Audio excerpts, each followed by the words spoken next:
Hey, what's going on, everybody? This is the Tom Carlson Show for August 11th, 2020. How are you? How's it going, man? I am shooting. We're doing this podcast in front of a brick wall, so I come off as more of a comedian, right?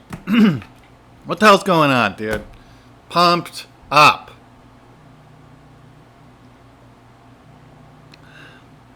So,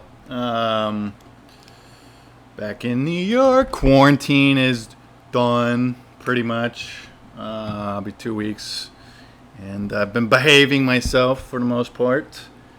But yeah, ready to get back to. I mean, it's not like I'm going to be going out to eat anytime soon, because old Nancy Pelosi and who's the old? You got Nancy Pelosi, Chuck Schumer on the blue side, and then Mitch McConnell, turtle over there on the right side. Can't get anything fucking done, so I will be eating spaghetti. I've had it 2 days in a row now, and I think I'm at the point where I will be able to eat. I figured it out, and this is with Whole Foods. Because unfortunately in New York, Whole Foods is honestly like one of the cheaper options. You go to your bodega, you go to your little, I have like an Asian grocery store, but they just like buy everything locally and then mark it up. But I think I can go for like $40 a week on food and be decently healthy. So it's fucking hot, and I was trying to figure out the correct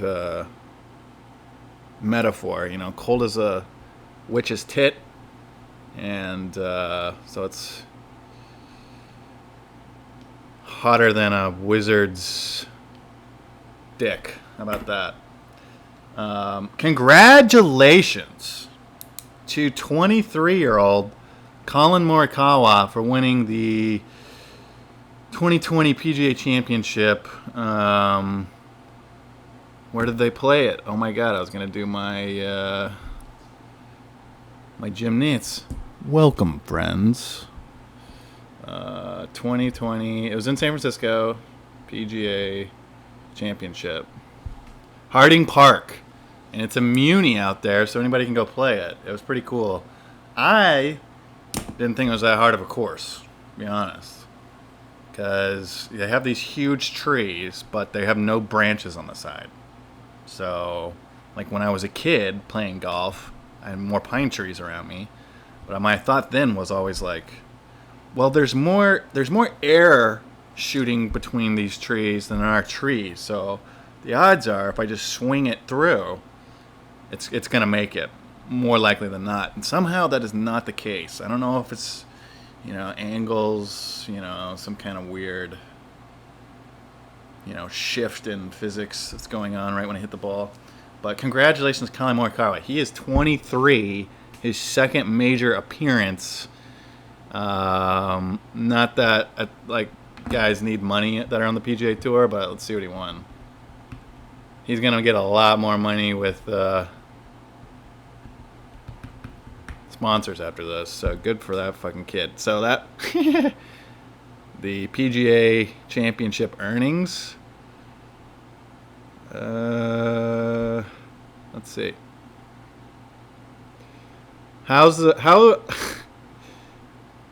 Hey, Cimenti folks, how about that? I'm not saying the actual name. Maybe something a little more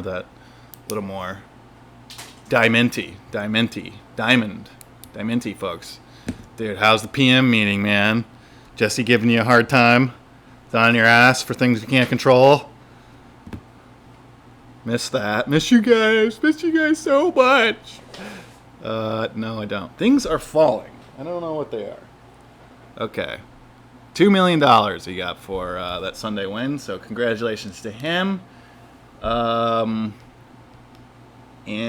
let's see what else has been going on. I don't know if you guys, yeah, you can't. So I was coming in hot. Started last week's podcast, and if I had to do this show yesterday, it would have been way too aggressive, because, not to get into too many details, but like I gotta pay for my own insurance now,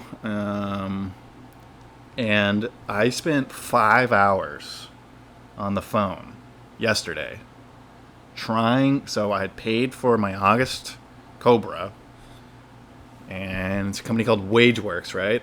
They're on the Golf Channel. They're one of those web-based employer-friendly programs. And dude, it was the worst. All I needed, WageWorks, and you know what? I was on the phone so much, and I was trying to figure out what the hell am I going to do with this. And I did pretty good. But I didn't quite lose it on anyone. I got to the point where I said that is unacceptable. Then that seems to work. And I finally, I was like, you got to call your insurance. You got to call WageWorks. You got to call your insurance. You got to call WageWorks. And I was like, okay, guys, you are two corporations, and I can't get either of you to call one of them. And so finally, I was on the phone with WageWorks for like 30 minutes, got to like the supervisor, boss, Ultra Karen. I think her name was like Felicia or something. And I knew what kind of woman I was dealing with there, because she wasn't feeling too sorry for me. I was just like, all I need you to do is pick up the phone and call them. I was like, well, if we call them, we know what's going to happen. And, sometimes these things take some days. And I was like, well, too bad. I'm diabetic. I got to fucking live, That would be nice. And I was like, can you just call them? I finally got Felicia to fucking call my insurance and say, hey, this guy's been paid. And what do you know? It fucking worked. But it took 5 hours. And so there's a great new, I guess it's a documentary on Netflix, I believe, called Tread, Tread. It's about this guy he was in Granby, Colorado. And this guy's been a welder his whole life, owned a muffler shop and stuff. And he finally had enough savings, and he was trying to make some business things happen, buying some property. And, he was a little fucked in the head. But from what I saw, there's this little boys club in a lot of those small mountain towns, really. Some people that have been there since the beginning of the town. Their families bought in so much property, they're in on the city council and all that stuff. And they kind of fucked this guy over. So what this guy did, and I was feeling this yesterday. I really was. I was like, and when I watched the movie, again, Tread, I was like, I get it. I understand. And once he gets fucked over out of his business opportunity through some of his own fault and a lot of these city council, he buys this specific type bulldozer. Like, I forget the name of it, but it's a big bulldozer. And it just fits into his roll-up garage at one of his shops. And he spends like, I don't know, maybe a year or two building this thing into a literal tank. And since he's a welder, he, metal plates over everything. And he's got cameras controlling the site because he can't see anything. He's got cameras controlling it. He's got, all kinds of air conditioning, cooling, radiator stuff with the engine and everything. It's wild. He's got it lowered. It's insane. It's a killing machine. There goes the calendar. And he goes out and just starts wrecking the town. And he's got little sniper holes where he stops. He's got these like 50 cal guns in there. And he just wrecks everything that, he, in his eyes, was connected to those people that fucked him over. Eventually, multiple millions of dollars in damage. I don't think he killed anyone, but he was shooting at cops that were trying to get in his way. And they tried to get scrapers out in front of him. This is the middle of Colorado. There's no SWAT team within, 8 hours. And so they have no way to stop this guy. And he pretty much bulldozed the whole town. And it's like, and his thing, this guy is, as screwed up as he was in the head, he was very, philosophical, and comparing it to like animalistic behavior when, if you're an animal, you have to like fight back or you're going to be picked on the rest of your life. And that's what he did. And so yesterday when I was on the phone with these people, I was just like, dude, I totally understand it. And it's just, what the bigger problem was is that everybody's suing everyone at this point. And these wage work people, everybody's working from home. They don't have their supervisor next to them. They don't have anything. They're just on the fucking phone watching the View. And I can't make any outbound calls. I'm sorry. I'm sorry you feel that way. It's just like, are you understanding what situation I'm in? Like, I can't eat. I can't do anything until I get my insulin. And, I mean, anyways, so fucking got that sorted out. And it's just the same as, it probably took me like 8 hours to cool off, finally. We're talking about it now, I start sweating again. It's also a million degrees here in New York and humid as fuck, so, and it seems like the big news we got to talk about is college football, and I'm going to try to call up my buddy Ian, who is as big, if not bigger, into college football than I am. So see if I can get him on the phone.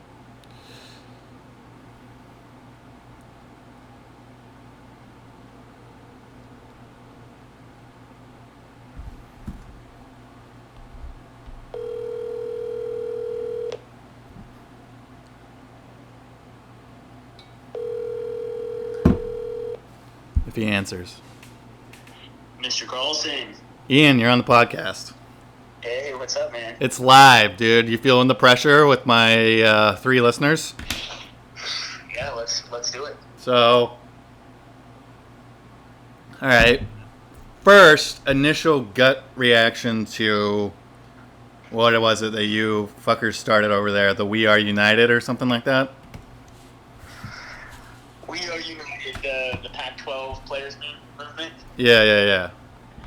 Because I think that, I'm not sure if that has anything to do with what's going on, but I didn't like the timing of it. Yeah, I mean, you saw the list of demands there, and they're asking for a lot. I mean, maybe we can check off a couple of those things, but I mean, to start paying the players of a percentage of revenue in a year. Well, here's what I was saying was like, if the players wanted to take advantage of that, I think they should do the holdout next year when there's a possibility of fans, and then it's like, oh, we're gonna have a season, and if these players, that's when I think they would have a better opportunity to get it. And I'm all for what those guys want. I mean, it'll get there eventually, but when I first saw it, I was like, oh no. Yeah, dude, I think more visibility to this movement, which has kind of been, creeping around the college football world before this whole virus thing started, and now that it has more visibility, I think it's going to shape the future landscape of college football. I don't think college football is going to look the same no. 2 to 3 years from now. So, are you seeing the Power 5 conferences go away from the NCAA? Well, what they could do, and I've heard talks about this, is possibly all 5 of those power conferences banding together and going outside the NCAA. Because right now, like for football, the NCAA does nothing. Tom, you there? Yeah, can you hear me? Yeah, I got you. I was saying for football, the NCAA essentially does nothing. Right. And I mean, they're vital to all the other sports and I don't know. In the college sports landscape. Right, because they got basketball, they got the tournament. That's all them. But yeah, and so Yeah, yeah, dude. And another interesting thing is they're talking about maybe realigning the conferences to make some super conferences. Have you heard about this? I heard about that a couple years ago. I haven't seen anything recent on it. Have you? Well, no, I haven't recently, but again, it's just another option where you take maybe, half the teams or 3/4 of the teams in the Big 12, put them in the Pac-12, then take the other half, put them in the Big 10, and then kind of combine the ACC and the SEC together somehow. So you have 3 to 4 super conferences filled with 14 to 20 teams. Dude, I'm on board for that. I think that would be pretty sweet, too. Because, to be honest, we had 1 year at Clemson where the ACC was like fire when it was like Deshaun Watson, the Louisville kid, what was his name, on the Ravens now? Jackson. Yeah, and the ACC was good, and those were really fun seasons to watch, but now it's just like, what? I literally just wait till the end of the year every year now with Clemson. It's just like, what are we doing? I would be so down for that. And I was actually happy to see, the 10-game ACC Super Conference thing. That's a little better, but we'll see. So what are you hearing about ACC versus Pac-12? I mean, have there been any rumblings about the ACC following suit with the Big? So I'm all over it on. Pac-12? I'm all over it on Twitter. Trevor Lawrence is doing his damnedest, and he's actually a good. College football. Yeah, he's actually for him. I mean, he doesn't need the season. Yeah, oh yeah. But when you have a good team, you want to go win another championship. Right. I mean, at this point, though, I when they were coming out with the schedules and everything, I was like, we're just going to play for an ACC championship. I didn't see them setting something up for a playoff. But who knows? But from what I've seen is the ACC, and this is like as of today and last night, is preparing to move forward, which is good. But the Pac-12 is supposedly going to make a statement or something today. Yeah, that's what they're saying. Apparently they had a conference talk last night with Larry Scott, our commissioner, and all the Pac-12 athletic directors, and they're going to make a formal announcement today. It's over then. Yeah, it's not going to. But Larry Scott is not liked by most people, right? Oh, no, everybody in the Pac-12 hates him, and a lot of it streams from their media deal. Right. The Pac-12 network is shit, and I know there were talks about potentially getting Apple. Oh wow! Getting Apple on board to be dude, you got to get that. You got to get that guy out of San Francisco, dude. Yeah. Jesus Christ! Let's play football on Apple. I don't know. I mean, it's definitely a. I mean, Apple's trying to. They're becoming bigger with like the Apple Plus and everything, but still, like, set something up. Just do ESPN or something, man. Yeah, maybe YouTube. Yeah, YouTube. I was hoping with, if everything was going to go to shit, that Clemson would still be able to do, like, scrimmages here and there, and then that Clemson could just broadcast it themselves, and they could figure out a way to do that. I don't know. Yeah, Clemson doesn't have. I was thinking about the Longhorn Network. Oh, yeah. Texas has its own ESPN network. You guys just aren't big enough for that. No, we don't have Texas money at the moment, and I don't think we ever will. We're too small of a school. Yeah, probably never will. But I don't know, man. What did you think? Let's just pretend everything was normal. I mean, you know what I was happy to see for you Oregon folks was one of your guys was on that call the other day. You remember his name? Javon Holland. He's an All-American safety for us. Yeah, so he was on the call with Trevor, those other big names and stuff, trying to get this thing going. But and like here's my thing. And this is being argued like all over the place. This random heart condition that they're attributing with COVID. Yeah. It's like, it's like, okay, but there's no way to know the long-term effects of anything right now. And like, I'm going running every day. Who knows if I've had the virus? It's just like, we got to move on, right? Yeah, and you know what it boils down to, Tom? It boils down to all these college players are 18 years or older. They are basically adults. They can make their own decisions.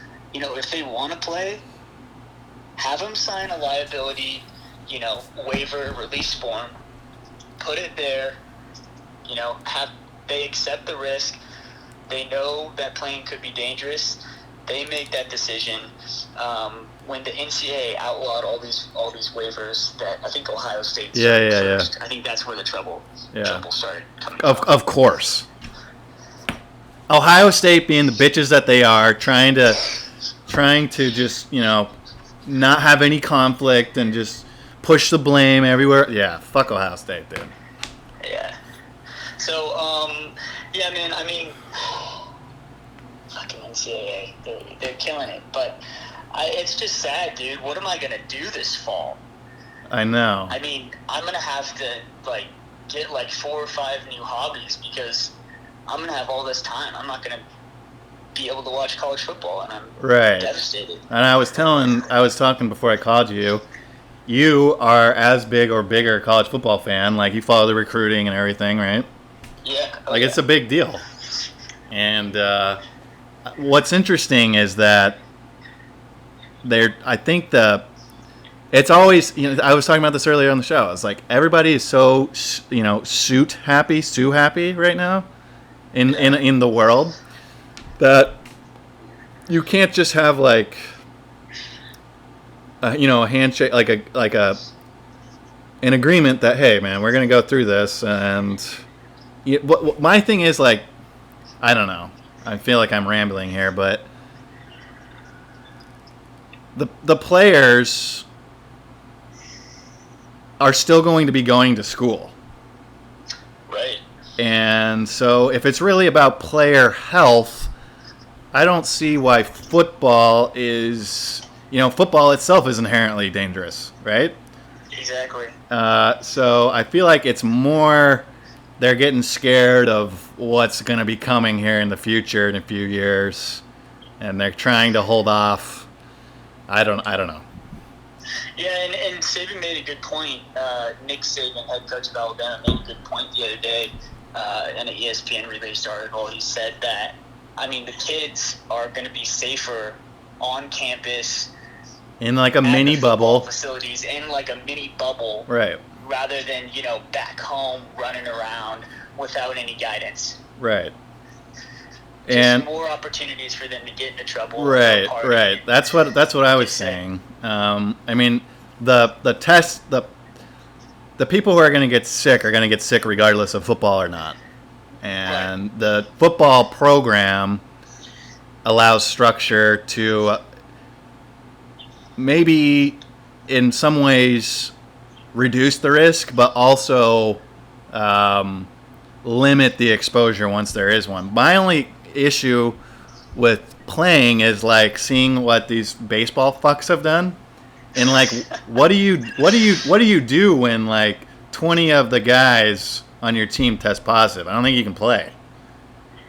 Yeah, well, especially for college football, if you're looking at positions, there's only 5 to 7 guys at some position. Yeah, your fifth or fourth string guy. Your whole receiver room gets it, right?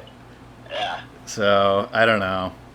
I wish they would just, selfishly just go for it, man. And all right. Sorry, Tom. Go ahead. I was just saying, selfishly, I wish. What in my eyes is it's like we have no idea when this is going to end. So, what are we gonna do? It kind of comes I'm such a fucking addict, shoot at the hip kind of guy. I'm just I'm all up for this.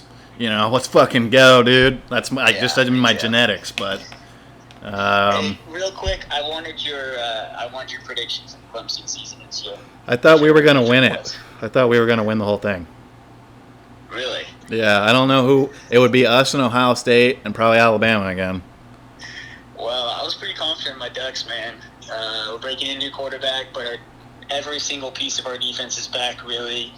Um, got 5 stars filling holes. I think we would have at least made the college football playoff. How does it feel to have a defense again? Yeah. Well, we got Avalos, who's the ex-defensive coordinator at Boise State, and he's just phenomenal. Yeah. Yeah, he mixes up looks a ton. He's not your average defensive coordinator. Well, he was able to he's get good for us. a ton out of the Boise State talent, and so Oregon's way more talented than that. So I think it's his ability to communicate with the guys. But he put a bunch of guys in the league too that probably wouldn't have been in the league if it wasn't for him. So yeah, and I'm sure he uses that in his little toolbox for recruiting for sure. So yeah, guys like the linebacker the linebacker who plays for the Cowboys, whatever. Yeah, Leighton Vander Esch. They had some good old safeties, good cornerbacks back in the day, but the Mountain West just dropped, so Boise State is so fucked. Dude, but I just want to say, I'm here in Boise visiting, and what a cool place. I love this place, and especially it's so awesome during the summer. I went through a little run through campus yesterday, saw the blue. Yeah. She's a beaut. Idaho is I was out there a couple weeks ago, and it's kind of like the Wild West when it comes to COVID. It really is. Yeah. I remember I went to the gas station. Albertsons the other day, and there were definitely a couple people who I didn't see wearing masks. Yeah. So. Which at this point, it's just like, whatever, dude. Yeah. And the other comment I was going to have on college football was we possibly have done so poorly with this virus that it's kind of like, well, we might as well just play. Yeah. The idea was we're gonna get the virus down. It's gonna be controlled by college football, and then we'll be able to do it safely. Now it's just like, actually, college football might be safer than anything else. So who knows? Let me ask you this: do you think if we would have had, if America as a whole would have had lower virus rates comparative to maybe that of I don't know, Canada or Britain, places that saw, high, sharp uptick, but then steadily declined, and numbers are a little bit better. Do you think that would have actually made a difference, or do you think we still would be in the same position with college football that we are now? I think it would be. I don't know. The issue is, I would say we would be playing for more likely than not, but the issue is this decision is coming down to the presidents of the schools, and they are really, for better or worse, typically left leaning, more on the liability side of things. And so when I started hearing about this heart condition, I was just like, dude, it's not just the college football players who may have this heart condition. It could be me, it could be you. We're out running and stuff. I don't know. But it's I watched the Champions League this last week. They're playing soccer over there, and it's fine. Pretty successfully. Yeah, so pretty incredible. I wanted to ask you a couple things before I let you go. Sure. Portland is in the national news. I'm seeing stories on it here in New York. What's the feeling and vibe over there? Dude, so first off, driving around the city, I live on the east side, and all this stuff is mostly happening on the west side, downtown. But the amount of vandalism and graffiti and stuff like that is just widespread all over the city. Like, all the main streets have their windows boarded up. Graffiti tags are everywhere. So visually you can tell that something's going on. But as far as Fox News's depiction of this whole thing, they're depicting it like the whole city's under siege. Right. It really is just like 1 to 2 city blocks downtown around the courthouse. And those people who have made it their identity are just staying there. Yeah, and So you have that, and then there's also kind of another march that kind of rotates around the city, involving BLM, and that will rotate around to different neighborhoods, and they'll start at parks. And the thing that really bothers me about this whole thing is you have the people who, really believe in this cause and are organizing this movement, Right. and then you just have these young, dumb fuck kids. Sorry, pardon my French. That are just doing it because they're bored and they want to, Right. release some anger, and they're just young. They do stupid stuff. They want something to be mad at. Yeah. That's not part of the movement. They're just Right. causing a ruckus. And Right. I think that's bullshit. Yeah, it definitely is. But for the most part, Portland's still a good city to go hang out in. Yeah, it's really not too bad. I mean, How's your go ahead. Sorry. how's your violent crime over there? Because here in New York, it's skyrocketing. Yeah. I Like, mean, I check the news in Portland like every day, and I wouldn't say there's been like an increase in crime. It seems like it's kind of stayed the same, but yeah, I would say it's stayed about the same. interesting, because here, I mean, our buildings aren't boarded with it. Our buildings were boarded up when George Floyd got killed, and Yeah. appropriately so. I mean, and for the most part around here, it was good. Just thousands of people marching, but buildings were broken into. And I totally get it, man. I get it. And but since then, I don't see anything else boarded up. What I do see every day here is like another 12 shootings that happened last night all over the city, and it's awful. Wow. Yeah. So. Yeah, I heard about those shootings in Chicago. Yeah, Chicago's. Oof. Yeah, dude, it's just unbelievable. Did you ever meet that kid Mitch, the really tall, gangly dude? Yeah, I know Mitch. We met at Tim's wedding. Yeah, he lives there now, so I've been kind of checking in on him. But dude, my friend in Chicago just got robbed. I have a buddy who lives in Chicago, and he's our age, and he's a food and beverage manager for a country club. And he was on the train, and he just got robbed by like 9 high school kids. They took his wallet, his keys, almost took his cell phone. Yeah, fuck. During the day? That's a tough city. During the day? Yeah. Fuck. In the middle of the day, he was taking a train. Because I run on the East River here in New York, and my area of New York is very nice. It's very white. And not that there's a correlation between the two, but, I feel comfortable. Which part of New York are you in again? My neighborhood's called Lenox Hill, so I'm right where like the park starts. It's like in between Midtown and the Upper East Side on the east side. Okay. And I was thinking about going for a run late last night in the dark out there, and I was just like, I could possibly get robbed. And I was like, I don't want to do that. So.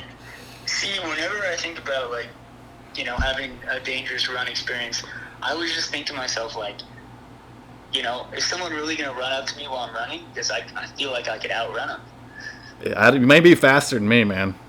So I'm trying to get faster, but my fastest 3K or 3 miles, 3 miles. I finally did one under 8-minute pace. But you get somebody on that's broke enough, I don't know. So, dude, another thing I always think about in those type of situations, if someone approaches you and tries to take advantage of you, I would just start acting crazy, to the point where they would just not know what to do. I would get down on the ground and start barking like a dog, or pretend I'm having a seizure, or do something just weird. Where they would just be like, "What the fuck?" Yeah, that's not a bad idea. Animals do that all the time. So. Yeah. So. Hey, are you gonna head up to the mountains here? Yeah. So I'm staying in at your old place with Brian right now, and we're gonna head up to the sex dungeon. The sex dungeon. Yeah, there's a couple weird stains on the wall. Yeah, The that I mattress missed. is a little squeaky, but no, it's good. And yeah, we're headed up to McCall on Thursday morning. That'll be nice. Are you able to bring your clubs at all? Dude, yeah, so I'm going golfing with Stu Hampton later today. Oh, nice. Little one-on-one.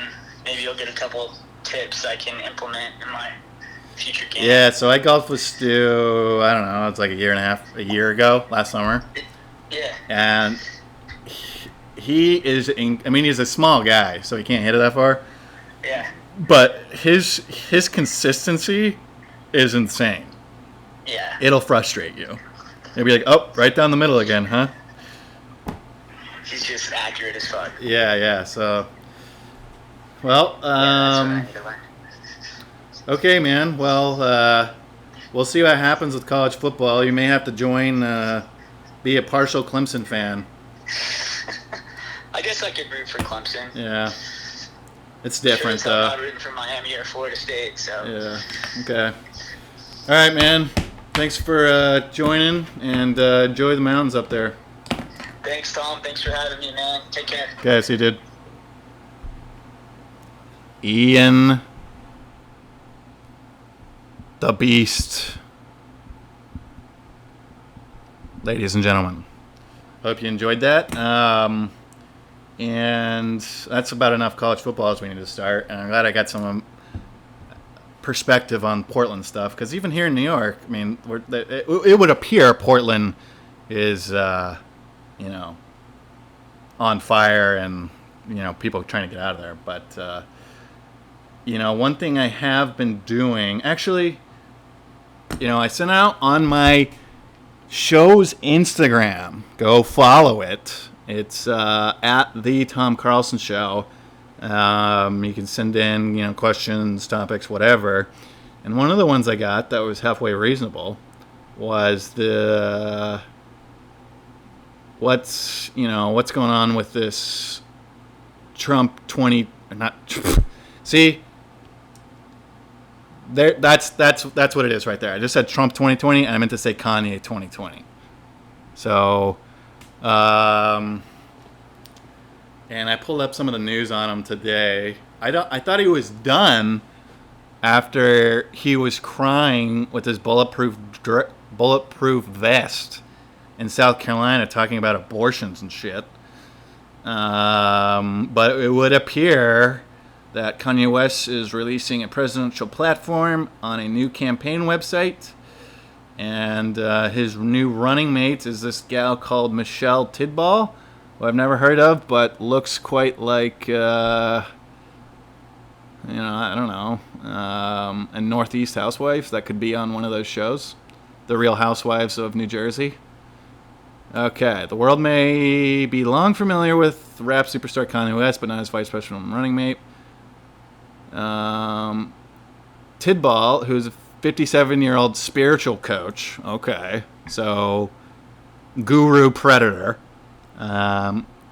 who also lives on a ranch in Cody, Wyoming, and has a deep religious background. So Kanye, I'm no psychologist, but I have been kind of in that world for a few years of my life, learning and also participating in. I believe is severely bipolar. At least that's what his wife blames some of this behavior on. And so bipolar, and I've known a couple people with bipolar disorder, is, you're manic, and that's when they're feeling, for the most part, good. That's when they're like, I gotta do things. I'm working on this project. If you've ever watched Homeland, the main character in that, I fucking forget her name, one of my favorite shows of all time, she has it, and she's hiding it from, as you would never be able to, hiding it from the CIA, which she works for, because obviously that's a weakness when you're a spy. You can't be bipolar, And so the up and down of Kanye West's emotions, I believe, are a product of some of that, and it's also a product of Kanye, I think partially his, that's why I kind of cringed when the spiritual person, self-help people, that's his running mate, is the kind of poison that a lot, and I listened to a podcast on it called Guru about this guy who, he eventually killed people, not, on purpose, quote unquote, but, in his sweat lodge. People just died going through things that he said would make them, more enlightened. And so I always kind of am wary of that. But I think Kanye has had a lot of poison put into his brain, probably by some of these self-help people. He's obviously reached into religion to kind of find some sort of meaning with his life, because it's apparent he's not about the music anymore. He says he is, but everything is much larger than that for him. And let me see if I can find some of his platforms. So basically, I don't like people ripping on Kanye. You can rip on him for, I don't know, his music. But I don't think it's fair to rip on someone who is mentally ill, which he certainly is. And I think there needs to be structure within his own life that, that's the problem when you get that rich. Who's going to tell you no, everyone wants to be friends with Kanye. I'm sure whoever, he's meeting, no one's going to tell him, hey, Kanye, I care and love about you. Maybe his wife, but what is Kim Kardashian? Is she, I don't even know what I would think if Kim Kardashian told me something. What is this? And I think he does see certain things, that are probably correct, and that he ties in, but his tie in it right now is all religious. And I don't think you can have a platform, we're not a theocracy. His platform would be more appropriate in some of those Middle Eastern countries that are theocracies. But I do think he sees some problems, especially in the poor community, that he is calling out, that I guess the black community is not liking at all. And, timing is one thing, and how you say things is another, and he's failed at both. But I do think some of the things he says, as far as intact families, and people get real cringy around religion and all that stuff, and are wary of it because of all the negative things that have come out of religion, millions of deaths, millions of abuses, sexual abuse, all those things.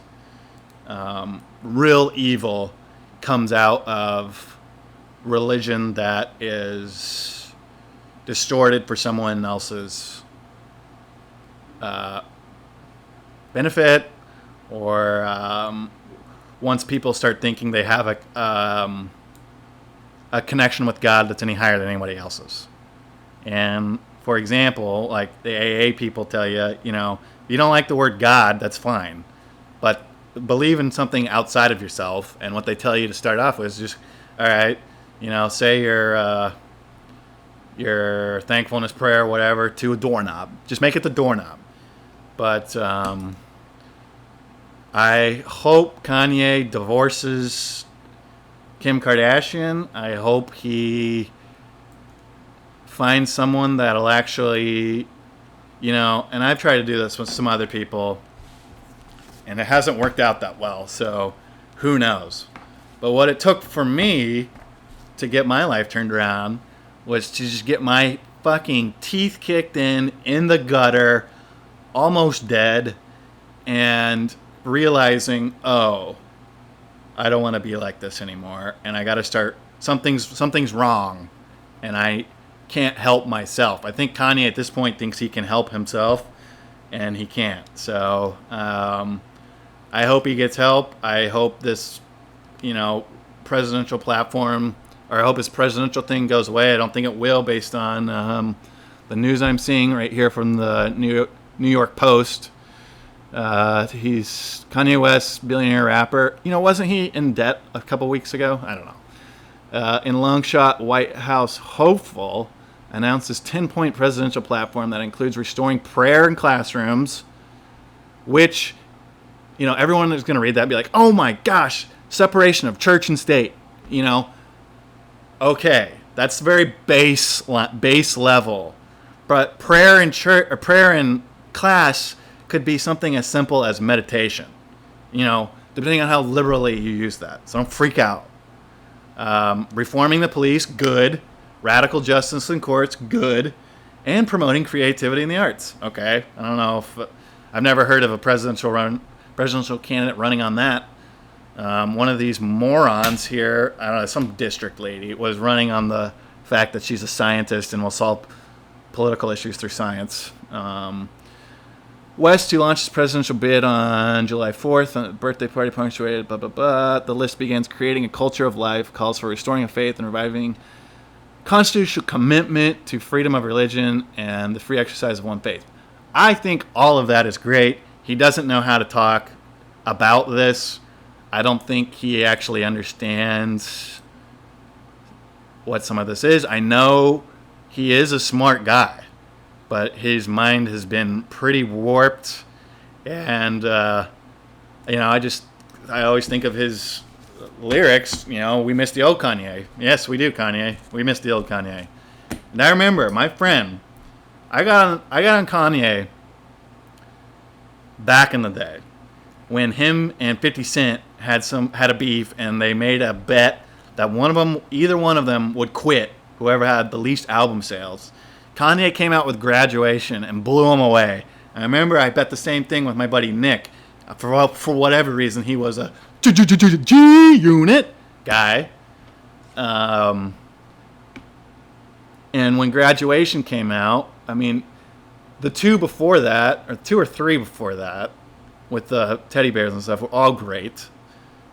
Through the Wire, amazing song. He's got the soul. And I can kind of see why he's, springboarded into more of a religious sense, because he's kind of been about that from day one. But now I feel like he thinks he's some kind of prophet. And, and what I believe, there are no per se prophets speaking directly through someone. I don't believe the Pope has any more of a contact with God than I have. That's why, I wasn't raised Catholic, but I don't think that happens.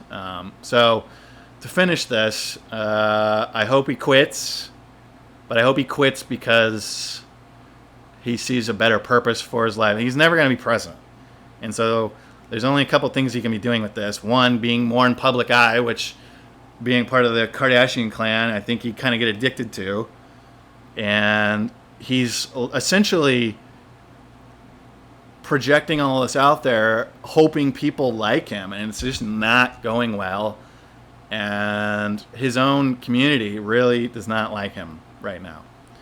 And I think that's all there is to say about that. Anyways, Shark Week is this week. And it'll probably be the same fucking 15 shows they've been playing for the last 27 years. We need new stuff. I guess I could do Gronk. Gronk is good at anything. But I need to see. Mike Tyson was supposed to fight a shark. I'll take that. I'll watch that. But Shark Week always used to, and the crazy thing, we just had Hurricane Isaias, right? And it actually made landfall where I used to hang out as a kid in the summer at Ocean Isle Beach, North Carolina.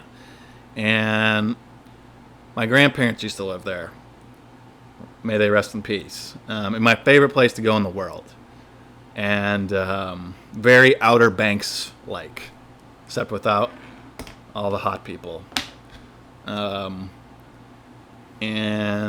it actually made landfall. My mom organized this thing to get all the family back together in North Carolina again this summer, and it made we canceled it because of COVID. We're not assholes. Carlson family has integrity. But and then the week we were supposed to be there, like the very start was when Hurricane Isaias came through. So, and it was just thunderstorms all after that. So it all kind of worked out. But we, for whatever reason, felt like every year we would go there was on the fucking week of Shark Week. And so I had that internal battle as a child. I love the ocean so much. I want to go out there. I want to boogie board. I want to try to surf, all that shit. I want to go see how far I can swim out there. But at the same time, I feel a piece of seaweed touch my foot and I freak out. So Shark Week is on. Probably watch like the Air Jaws and maybe one other one. If they have any new stuff, Discovery, let me be an associate producer and we'll make Shark Week 2021 the best ever. More death, more real death. And speaking of death, and speaking of talking about, it's weird. It seems like this is, I've started doing this more during quarantine, I think, because there's less going on, and I'm so ADD or have quiet is a hard thing for me, even though I preach meditation and all that shit. I listen to a ton of podcasts, and I've been getting into like true crime ones, and every now and then, you got to take a break so you're not going to sleep listening to how, Timmy got murdered 4 years ago in Tennessee. But I was reminded, because, they're talking about crime scenes, and they're showing pictures and shit. And I wanted to tell the story of when I went to Bali, Indonesia, a couple years ago. I went on this fucking sweet, solo. This was about a year after I got sober, and I wanted to see, what I could do in the world, mentally and, I guess spiritually, but trying to kind of wrap my head around what I wanted to do with my life. So part of that, I went on this solo trip to the Philippines, Singapore, and Bali. Philippines, another story, that was easily the best part. But I got to Bali, and I posted this picture with my abs flexed, right? Just because that's what I was doing at the time. Stupid. But I think I got a like from this girl, and I was like, who the hell is this? And it turned out the world is such a small place now that my friends in Boise had gone down to Columbia, South Carolina, met this girl from Brazil.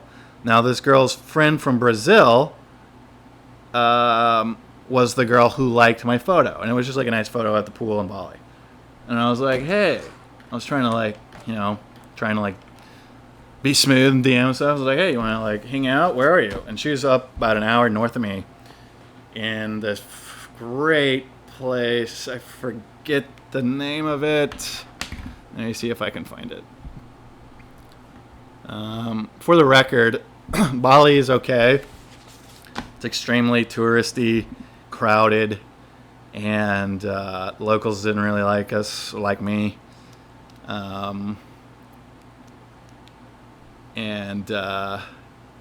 Just too many people. Go to the Philippines, but amazing surfing. I did get to do that. Let me see. Bali, Indonesia. Let's see. I flew into Denpasar, and then I drove up from Canggu, which is on the coast, which is where I was staying, to... Oh, come on. Ubud. I don't remember. It's U-B-U-D, and it's about an hour drive on a scooter, and those scooters over there are fast, but an hour drive on a scooter, driving on the left side with insane traffic. And I was like, I'm going to go up there and meet this girl. She's really pretty. And I drove up there. But, the purpose of the story. So I talked to her the night before, and I was like, all right, I'll get a scooter and drive up the next morning. Because I can only see her for a day because we both have things going on. And So I wake up early thinking I can get a rental, and no one's fucking open because it's Bali time. And it's just like, assume it's kind of like Hawaii. It's just like, all right, we'll get the scooters open when we get them. So I'm walking around, seeing if I can find anyone that's open. I see the sign, scooter rentals this way. So I follow the sign. I'm walking down this dirt road, and there's these two policemen in uniform talking to this guy who's holding like a butcher's knife. But they're all three of them are calm. And I was like, that's really weird. I wonder what happened. But I didn't think too much of it because the three guys, the two cops and the guy with the knife was calm. And they were talking like, I mean, the guy still had the thing. I mean, you would never get that in America, right? And just holding his knife. And so I'm following the sign, and I see it. Oh, it's actually like a hostel, and they also rent scooters there. So I was like, I'm trying to figure out where the entrance to this place. I just walk in, and I turn the corner, and it's white tile, and there is blood everywhere. And I've never been in a crime scene before. A pool of blood on this white tile, and then there were bloody footprints walking up walking up or down the white tile stairs. So I stood there for about 2 seconds. I can still see it vividly in my head. And I turned around, and I was like, what the fuck? And I got out. There were like these. I started walking back the same road, and I'm like, oh my God. You know, Indonesia's no joke. Like, they execute people for minimal crimes. And I was like, well, maybe that. Anyways, maybe they do, maybe they don't. They certainly do in Singapore. And there were like these three French girls there. And I was like, what the fuck is going on? I don't know if they live there. They were all pretty scared. And they're like, we don't know. But they were out of the house. And then I walked, and what I forgot to mention were just when I had turned onto that dirt road to walk down to the place, there was an ambulance leaving slowly. So I don't know what that means. Could be bad. And I, like, the crazy part was, like, none of this was roped off at all. This guy has his knife. I think he was the landlord who heard something, got up, grabbed the first thing he could find that was sharp, and went to the scene, and whoever took off. So that's why the police were there. But, yeah, that's my true crime, true life story. I don't know how long we've been going so far. But, you know, I wanted to touch on a couple things here. If I can pull up my... Because I don't have my goddamn camera power anymore. Because I'm broke. I gotta save my money for spaghetti. And hopefully that changes soon. What did I have up here? Well, that's probably enough. Pray for college football. Pray for Kanye, guys. Pray for Kanye. Hopefully he gets his act together and makes change in his life. But, you know, still running, still sweating my ass off. And, if my cameras fucking work, 1, 2, 3. This is my Hunter Renfroe signed Sports Illustrated copy of the 2018, 2017 National Championship. And then the one above is my grandfather who lived in North Carolina on the beach. His scorecard for when he shot below his age. And it's got 65 on there. I think at the time, he's 67. Shot a 65. So, get out there, keep swinging them, and don't take any shit from anybody. I'll check in with you guys next week.